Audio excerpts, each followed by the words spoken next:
Welcome back to Folklore Tales, where we dive into the ocean's mysteries and the exquisite flavors of the sea.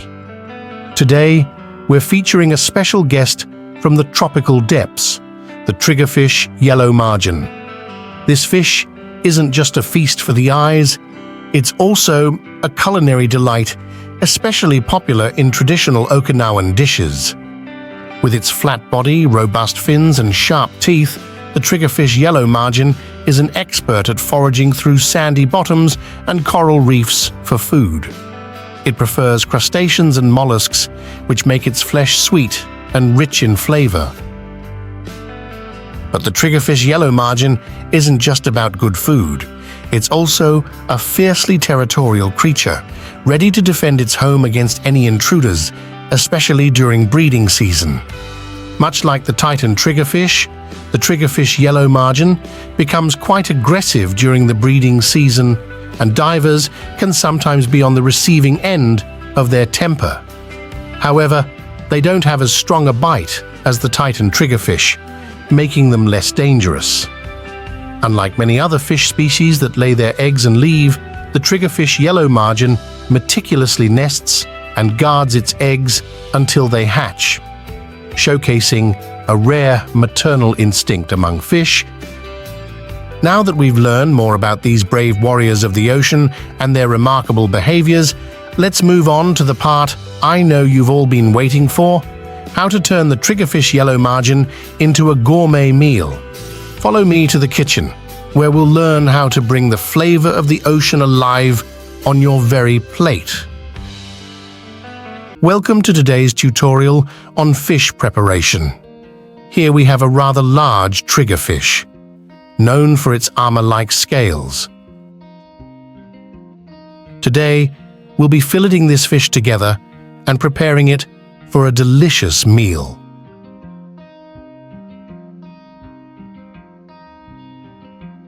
Looking at its teeth, you can tell what it usually feeds on. With teeth like these, it definitely preys on crustaceans in the sand, such as crabs and bivalves. First, we'll cut the tail.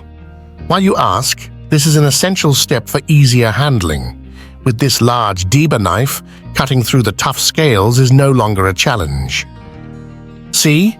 No matter how tough the scales, this large knife cuts through easily. If you tried to fillet this fish the usual way, the knife wouldn't penetrate.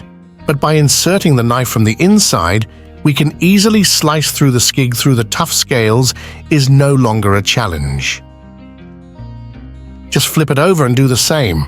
This job isn't for those who shy away from a bit of force. And now, all you need is a bit of elbow grease. The skin is slippery, so use a paper towel to get a good grip while cutting. Oh, this is different.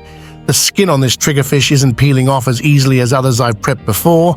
It's really clinging to the flesh, likely due to the strong connective tissues between the skin and the meat.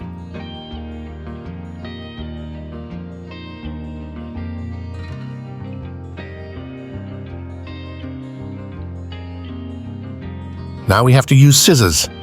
As you can see, this part is much tougher than with tuna. Its bones are also very hard, and I have to exert some force to cut through them. The bones are very hard, I have to break them. You really need the right tools and a bit of strength to get through these bones. They're not just hard. They're like dealing with a small fortress inside the fish. Judging by the smell, it seems to have fed on shellfish, but I'm not sure exactly which kinds. Its liver is surprisingly small, indicating it might have been exhausted from spawning.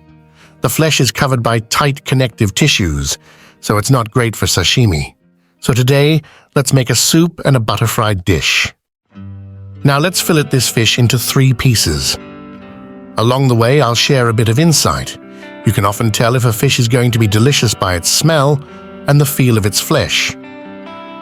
So far, there's no strong odor, which is a good sign. This species might be quite promising. However, the flesh is quite moist. Flesh.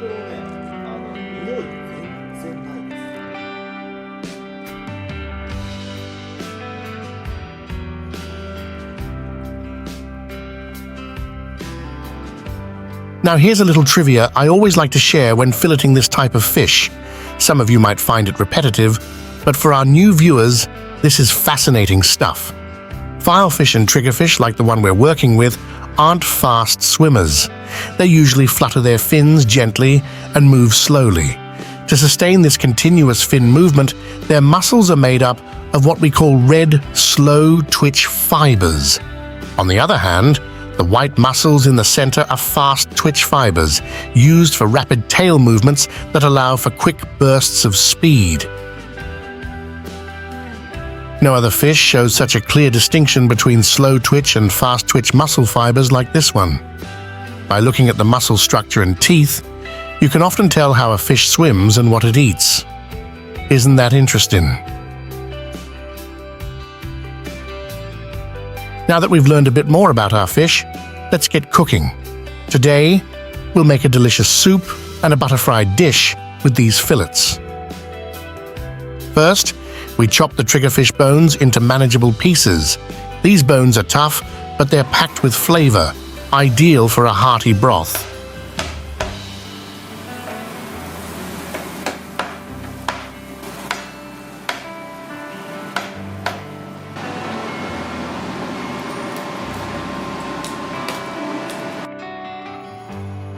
After chopping, it's crucial to rinse the bones thoroughly to ensure our broth is clear and free from impurities.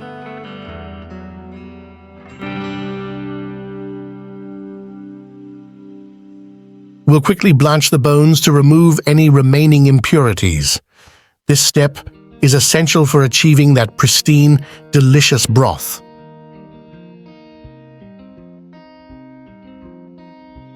Another quick rinse after blanching, and these bones are ready for the pot. Into our pot go the seaweed, carrots, daikon, and tofu.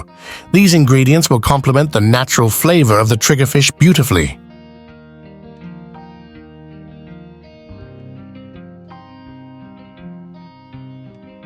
As it comes to a boil, we'll skim off the foam to keep our broth clear and flavorful.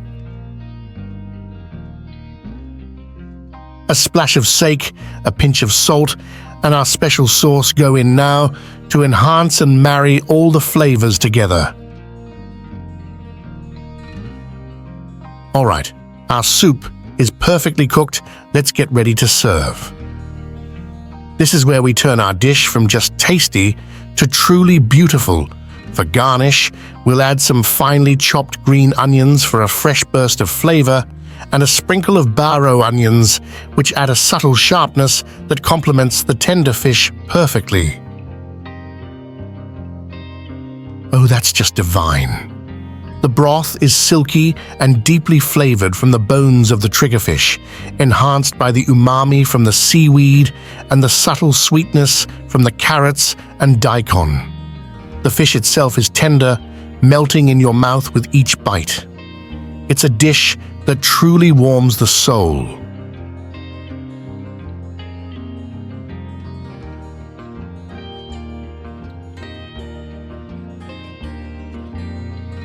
I'd love to know how you enjoy your fish soup. Do you have a special ingredient that you think would make this recipe even better? Or maybe there's a family technique you've used for years. Drop your suggestions and stories in the comments below. I'm always excited to learn more from you all.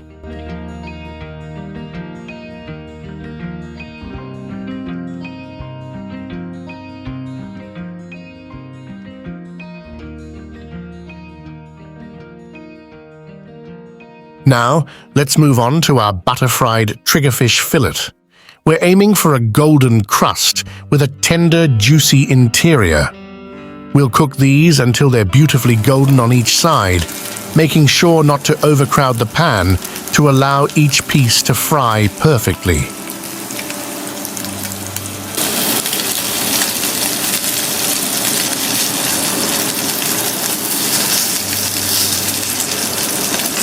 Look at that golden color, just what we're looking for. A perfect crust with a moist, flavorful interior. While it does have a distinct aroma, the flavor of the yellow margin triggerfish is quite subtle with a beautiful texture. Sometimes, butter can overpower other flavors, but in this case, it only enhances the deliciousness of the fish. This is truly a marvelous meal. In the south, filefish have evolved into armored triggerfish. There are many varieties, and I've tried quite a few. Generally, they taste great when fried until crispy. For dishes like sashimi or boiled fish, they can be a bit strong-smelling because of their coral diet.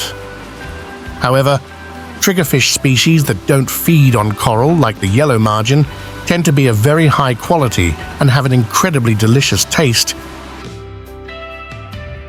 It's fantastic to discover such a tasty fish, even when it's not valued highly on the market.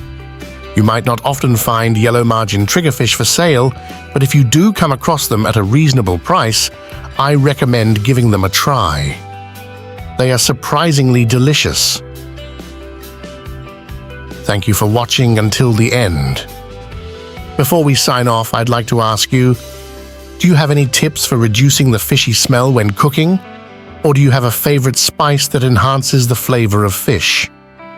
Please share your thoughts in the comments below. And don't forget to like, subscribe, and hit the notification bell so you don't miss any of our videos. See you next time for more culinary adventures. Goodbye, and keep exploring the wonderful flavors.